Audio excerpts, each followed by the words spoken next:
En junio de 2007, un camino desolado en las afueras de Illinois se convirtió en el escenario de un crimen que estremecería a todo Estados Unidos. La policía halló un vehículo detenido a un costado de la carretera, muy cerca de Bluff Road. En su interior se encontraba el cuerpo sin vida de Kimberly Vaughan, una mujer de 34 años, junto a sus 3 hijos, Abigail, de 12 años, Cassandra, de 11 y Blake, de tan solo 8. Todos habían muerto a causa de disparos efectuados a muy corta distancia. El único sobreviviente fue Christopher Vaughan, esposo de Kimberly y padre de los niños. Apenas presentaba heridas leves y aseguró que su esposa había sido la responsable de disparar contra los pequeños antes de atentar contra su propia vida. Según él, no podía recordar con claridad lo sucedido, alegando una especie de laguna mental que lo dejó sin respuestas concretas. La investigación se extendió durante 5 años. Años en los que la opinión pública se dividió y en los que múltiples expertos discutieron sobre la justicia del veredicto final. Hasta el día de hoy, en programas televisivos y foros de debate, el caso Vaughan continúa generando interrogantes y manteniendo viva la discusión sobre lo que realmente ocurrió aquella mañana del 14 de junio de 2007. Para comprender este trágico episodio, hay que remontarse al inicio de la historia. Kimberly Phillips, más tarde Kimberly Vaughan, nació en diciembre de 1972 en St. Charles, Missouri. Creció en el seno de una familia acomodada, con sus hermanas Jennifer y Elizabeth. Jennifer, gemela de Kimberly, compartía con ella no solo lazos de sangre, sino también la cercanía de una infancia plena. Los Phillips nunca escatimaron en la educación ni en el desarrollo de sus hijas. Kimberly estudió en colegios prestigiosos, practicó deportes y se caracterizó por ser una joven alegre, sociable y siempre rodeada de amistades.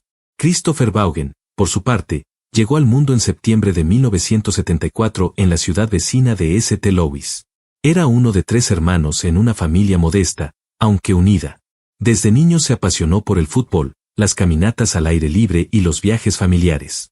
Su carácter sencillo y su inclinación por la aventura lo distinguieron durante sus años de estudiante.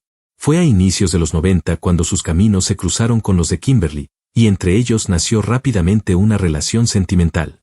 El noviazgo no estuvo exento de conflictos familiares. Los padres de Kimberly veían con desconfianza a Christopher, era más joven, sin empleo estable y provenía de un entorno económico más limitado. Sin embargo, los jóvenes estaban convencidos de que su amor bastaba.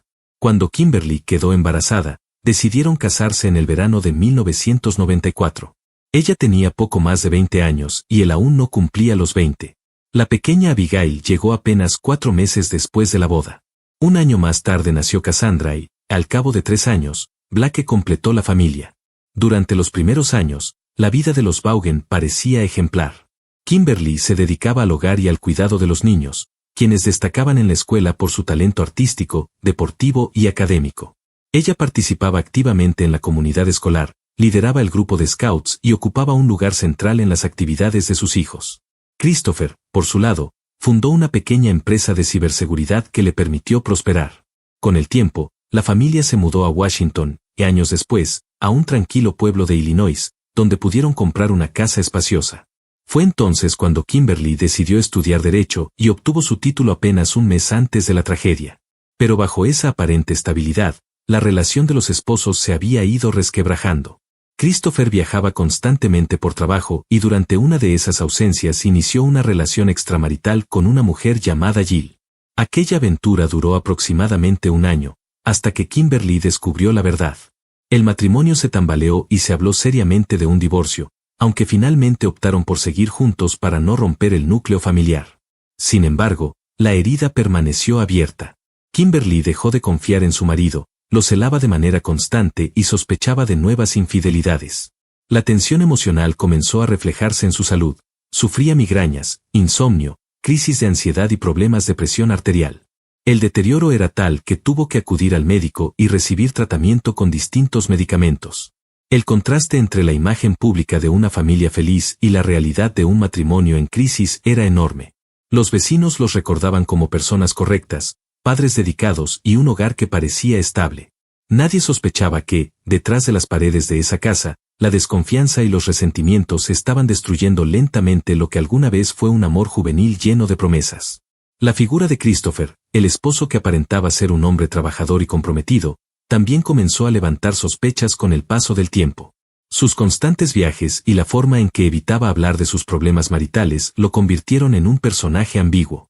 Algunos lo veían como víctima de una esposa celosa y atormentada, mientras otros pensaban que ocultaba algo mucho más oscuro. Kimberly, en cambio, empezó a ser percibida como una mujer agotada, atrapada en una vida que ya no le ofrecía la tranquilidad ni la confianza que alguna vez tuvo. Sus logros académicos, como la obtención de su título en Derecho, parecían ser intentos desesperados por recuperar una identidad propia más allá del papel de madre y esposa. La presión acumulada y el desgaste emocional la empujaban a un estado cada vez más vulnerable, en el que la línea entre la estabilidad y el colapso mental se volvía peligrosamente delgada. En este contexto, el destino de los Vaughan tomó un rumbo irreversible. Lo que parecía una familia modelo se encontraba en realidad al borde de un abismo, y los hechos que se desencadenarían aquella mañana de junio no harían más que revelar las fracturas invisibles que se habían gestado durante años. Durante más de un año, Kimberly había seguido un tratamiento con medicamentos y asistido regularmente a terapia psicológica, intentando aliviar el peso de la tensión que marcaba su vida diaria. A pesar de los problemas, seguía mostrándose como una mujer activa, cordial y siempre dispuesta a participar en la vida comunitaria. Christopher, en contraste, era descrito como un hombre reservado, poco comunicativo y con una marcada tendencia al aislamiento. Esa diferencia de caracteres se volvería más evidente durante el fatídico viaje que emprendieron en junio de 2007, justo en la víspera de su 13º aniversario de bodas. El destino elegido fue un parque de diversiones en Springfield, Illinois. La idea había sido de Christopher, y la familia entera lo acompañó sin objeciones. Aquella madrugada del 14 de junio, todos subieron al SUV familiar con la ilusión de un día especial. Sin embargo, horas más tarde, la tragedia ya se había consumado. Un automovilista que transitaba por la autopista se encontró con Christopher caminando desorientado, herido en una pierna y ensangrentado. El hombre, sereno pese a la situación, afirmó que su esposa le había disparado, pero aseguró no recordar nada más con claridad, alegando un repentino vacío en la memoria. Según su testimonio, mientras se dirigían al parque, Kimberly comenzó a sentirse mareada por el movimiento del vehículo y le pidió que se detuviera. Christopher dijo haber estacionado a un lado de la carretera y bajado a revisar la vaca del auto. Fue entonces cuando escuchó un disparo. En segundos, describió la escena como una auténtica pesadilla, notó sangre en su pierna, supuso que su esposa había disparado, y en estado de shock huyó del lugar, sin siquiera mirar hacia el interior de la camioneta donde permanecían sus hijos. Fue rescatado poco después, sin poder indicar con precisión dónde había dejado el vehículo. La policía localizó el SUV sin dificultad. La escena era devastadora, 4 cuerpos sin vida con heridas de bala. Los 3 niños habían recibido 2 disparos cada uno. Kimberly presentaba un solo impacto en la cabeza. Christopher reconoció que había un arma en casa, la cual, según él, probablemente su esposa había llevado consigo. En su versión, ella había matado a sus hijos, lo había herido a él y luego se había quitado la vida. Durante los interrogatorios, mostró una frialdad desconcertante. Ni siquiera cuando le exhibieron fotografías de su familia muerta derramó una lágrima, lo que generó serias dudas en los investigadores. Los padres de Kimberly se enteraron de la tragedia de la manera más cruel. Un reportero los llamó para preguntar directamente si creían que Christopher podría ser responsable de la masacre. En un principio, familiares y conocidos defendieron al sobreviviente, convencidos de que alguien más debía haber atacado a la familia en la carretera. Pero los oficiales que inspeccionaron el lugar no dudaron, aquello era un crimen doméstico. Desde el inicio, la hipótesis fue que solo uno de los integrantes de la familia podía ser responsable. En los interrogatorios posteriores, Christopher mantuvo su argumento. Aseguró cada vez con más firmeza que su esposa había disparado. Explicaba el hecho con el desgaste del matrimonio, los medicamentos que ella consumía y las secuelas emocionales de la infidelidad que habían marcado la relación. Sostenía que su falta de memoria se debía al shock, y que por ese mismo motivo nunca llamó a la policía ni a emergencias, prefiriendo huir herido y en estado de confusión. Sus palabras, sin embargo, no resultaban convincentes, aunque tampoco bastaban para detenerlo de inmediato. Mientras el caso seguía en investigación, las autoridades catearon la casa familiar y confiscaron computadoras portátiles. Christopher continuaba en libertad, organizando el funeral de su esposa e hijos. La ceremonia se programó para el 23 de junio en una funeraria local. Cientos de personas acudieron para despedirse de Kimberly y de los 3 pequeños, pero la tensión entre las familias Vaughan y Phillips era evidente. La situación alcanzó un punto culminante cuando, minutos antes de iniciar la ceremonia, un patrullero se estacionó frente al lugar. Christopher fue arrestado ahí mismo, acusado formalmente del asesinato de su familia. Su reacción fue desconcertante, no mostró resistencia, no alzó la voz, simplemente caminó en silencio junto a los oficiales. Sus padres, en cambio, estallaron en indignación, denunciando que a su hijo no le permitieran despedirse de su familia mientras no existía aún una sentencia. Sospechaban que aquel arresto público respondía más al espectáculo mediático que a la justicia. Del otro lado, la familia Phillips vivió el momento como un alivio. La madre de Kimberly declaró que por fin se había liberado el nombre de su hija de la sombra de sospechas. Para ella, resultaba impensable que Kimberly pudiera haber asesinado a sus propios hijos, y la detención de Christopher confirmaba esa convicción. Desde el principio, los investigadores dudaron de la versión del viudo, y aquel arresto marcó el inicio de un proceso judicial que enfrentaría dos visiones irreconciliables de la verdad. A partir de ese momento, los ojos de la opinión pública se fijaron en cada detalle del caso. El comportamiento inexpresivo de Christopher, la supuesta frialdad con la que hablaba de su familia, y los silencios calculados que mantenía en los interrogatorios se convirtieron en piezas centrales para armar un rompecabezas que parecía esconder más sombras que certezas. Los allegados a Kimberly comenzaron a recordar episodios que antes parecían insignificantes, pero que bajo la nueva luz resultaban inquietantes: los silencios tensos en reuniones familiares, las ausencias constantes de Christopher, la sensación de que aquel matrimonio estaba a punto de quebrarse. Cada relato alimentaba la idea de que el verdadero rostro del hombre que se presentaba como víctima era mucho más oscuro de lo que aparentaba. Para la comunidad, el caso dejó de ser simplemente una tragedia familiar y pasó a convertirse en un símbolo del misterio que rodea a la mente humana cuando es empujada al límite. La pregunta persistía: ¿se trataba de un esposo que había perdido el control de manera brutal o realmente de una esposa consumida por los celos y la desesperación? Esa incertidumbre alimentó las teorías y mantuvo vivo el debate, mientras el proceso legal avanzaba con paso lento pero firme. Christopher aseguraba no recordar la secuencia exacta de los hechos. Decía que su mente estaba en blanco, pero insistía en que había sido su esposa quien perpetró la masacre.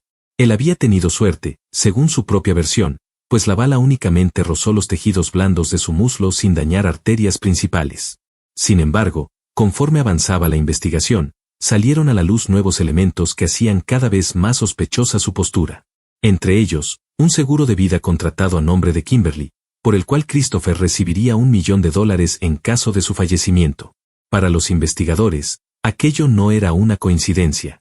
El proceso judicial se prolongó durante más de 5 años, tiempo en el que Christopher permaneció bajo custodia. Se le imputaron cargos muy graves que, de ser probados, podían llevarlo a la pena de muerte. Por esta razón, el Estado le asignó un equipo de abogados financiados por un fondo especial para acusados en riesgo de ejecución. La defensa fue meticulosa y trató de sostener la versión de que Kimberly sufría trastornos mentales agravados por la infidelidad de su marido, sus problemas de salud y los medicamentos que consumía. Según ellos, ella había tomado el arma, asesinado a los niños, herido a Christopher y luego se había suicidado. Por momentos, la estrategia parecía tener peso suficiente para sembrar dudas. Pero un cambio en la legislación alteró por completo el panorama. La pena de muerte fue abolida y, en consecuencia, el fondo que financiaba a sus abogados dejó de cubrir sus honorarios. Los defensores pidieron una cifra imposible para continuar: $250,000. Christopher no tenía esa suma y se quedó sin su equipo legal. Le fue asignado un defensor público que tuvo que retomar el caso desde cero. La nueva línea de defensa resultaba mucho menos sólida y las posibilidades de convencer al jurado disminuyeron drásticamente. Fue entonces cuando se descubrió en su computadora personal una larga correspondencia con un hombre canadiense llamado Steve. Se habían conocido en una red social 10 meses antes del crimen. Los mensajes revelaban a un Christopher harto de su vida conyugal y cansado de la rutina familiar. Conversaban sobre escapar al desierto, sobre campamentos y técnicas de supervivencia. En algún momento, Christopher llegó a sugerir a su amigo que lo ayudara a fingir su propia muerte para huir de todo. Steve se negó, pero Christopher aseguró que, de cualquier modo, abandonaría a su familia, su empleo y la vida urbana para refugiarse en Canadá. Un mes antes de la tragedia, apareció un nuevo nombre en sus mensajes: Maya. Christopher hablaba de ella como de una mujer que lo acompañaría en su huida. La policía logró localizarla y descubrir que era bailarina en un club nocturno que él visitaba con frecuencia. Salieron juntos varios meses y, en ese tiempo, Christopher no dejaba de quejarse de lo infeliz que era en su matrimonio. Le llegó a proponer que escaparan juntos, pero ella rechazó la idea. Además, se supo que mantenía una relación paralela con otra joven bailarina a la que engañó diciéndole que era soltero y sin hijos. Para impresionarla gastó fuertes sumas de dinero en poco tiempo y también le ofreció irse con él a otro país. Las dos mujeres, junto con Esteve, fueron llamadas a declarar en el juicio. Sus testimonios demostraron que Christopher no intentaba salvar su matrimonio, sino que buscaba una salida egoísta, planeando fugarse con alguna de sus amantes. En otoño de 2012 comenzó el juicio, seguido de cerca por los medios de comunicación. El fiscal presentó pruebas de que Christopher había comprado un arma poco antes del crimen y practicado en polígonos de tiro varias veces, incluso la noche previa al viaje familiar. Los peritos también señalaron que el disparo en su muslo se había hecho a quemarropa, lo que contradecía su versión de que Kimberly lo había alcanzado mientras él estaba fuera del vehículo. Los agujeros en la chaqueta de Christopher generaron más sospechas. Para los especialistas, podían indicar que un disparo fue hecho mientras el arma estaba envuelta en la prenda, aunque no se pudo probar con certeza. Sin embargo, una de las pruebas más contundentes fue el hallazgo de manchas de sangre de Kimberly en la ropa de su esposo. De acuerdo con su relato, él había salido del auto antes de que ocurriera la masacre. Entonces, ¿cómo explicar aquellas huellas incriminatorias? Las inconsistencias se multiplicaban y el relato de Christopher se debilitaba. Lo que al principio parecía una tragedia inexplicable adquiría la forma de un plan cuidadosamente diseñado, en el que un padre y esposo buscaba liberarse de su familia a costa de sus vidas. La frialdad con la que hablaba de su esposa y de sus hijos solo reforzaba la sospecha de que detrás de su rostro inexpresivo se ocultaba la mente calculadora de un asesino. La comunidad, que había seguido el caso con conmoción, comenzó a percibir un patrón que encajaba demasiado bien: el seguro millonario, las amantes, las fantasías de escape y la compra del arma. Todo apuntaba hacia la misma conclusión, que Christopher Vaughan no era una víctima, sino el verdugo de aquellos a quienes debía proteger. En la sala del tribunal, cada testimonio y cada evidencia colocaban un nuevo peso sobre sus hombros. El jurado, testigo de esa acumulación de hechos, no solo escuchaba una historia de infidelidad y frustración, sino también la de un hombre capaz de planear su futuro sin importar el precio de la sangre derramada. La justicia debía decidir si aquel padre era culpable de un acto monstruoso o si en verdad había sido testigo impotente de la desesperación de su esposa. Los peritos no tardaron en descubrir inconsistencias decisivas. Si Christopher afirmaba haber huido antes de que su esposa se disparara, ¿cómo explicar la presencia de la sangre de Kimberly en su ropa y en sus zapatos? Además, en el arma homicida no se hallaron rastros de sangre ni en las manos de la mujer, lo que hacía imposible que ella misma hubiese accionado el gatillo contra su propia cabeza. En contraste, en el pulgar de Kimberly apareció una gota de la sangre de Christopher, un indicio que desmentía de manera tajante la versión del acusado. La evidencia digital reforzó aún más las sospechas. En la computadora de trabajo de Christopher se encontraron búsquedas sobre cómo escenificar una escena del crimen, en un intento evidente de manipular la narrativa de los hechos. A esto se sumó el testimonio de la médica de Kimberly, quien aseguró que su paciente padecía insomnio, cefaleas e hipertensión, pero jamás mostró señales de tener pensamientos destructivos hacia ella misma o hacia los demás. No existía indicio alguno de tendencias suicidas o violentas, lo que dejaba sin sustento la hipótesis de la defensa. El tribunal fue categórico.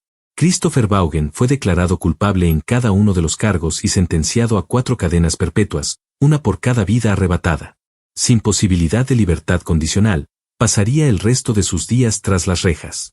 Poco después de escuchar la sentencia, en un giro absurdo, declaró que nunca había perdido la memoria y que en realidad recordaba cada detalle, que había visto los cuerpos de sus hijos y que su esposa, entre gritos de reproche, lo había herido en la pierna antes de quitarse la vida. Pero para la justicia, aquellas declaraciones no fueron más que un intento desesperado por modificar un destino ya sellado. Sus padres, sin embargo, se negaron a aceptar el veredicto.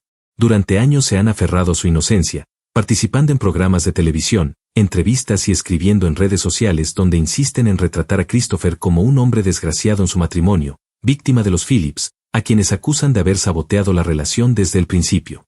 En repetidas ocasiones han presentado peticiones de clemencia para que su condena sea revisada, o al menos, reducida.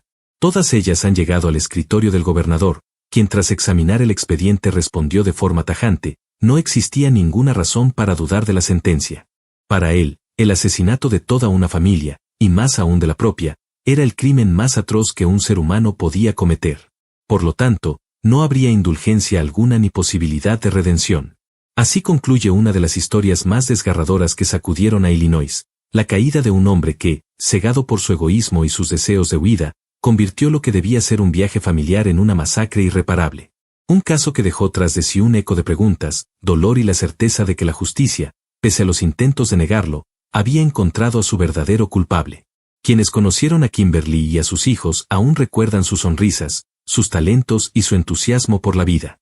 La tragedia que apagó sus voces se convirtió en una advertencia amarga sobre los secretos oscuros que pueden habitar incluso en los hogares que parecen perfectos desde fuera. La figura de Christopher Vaughan permanece como un símbolo de frialdad y manipulación, un hombre cuya aparente calma escondía la planificación de un crimen que estremeció a todo un país. Mientras sus padres continúan alzando la voz en su defensa, la memoria de Kimberly, Abigail, Cassandra y Blake sigue siendo un recordatorio silencioso de la devastación que deja la traición más extrema, la que proviene de la persona en quien se deposita toda la confianza.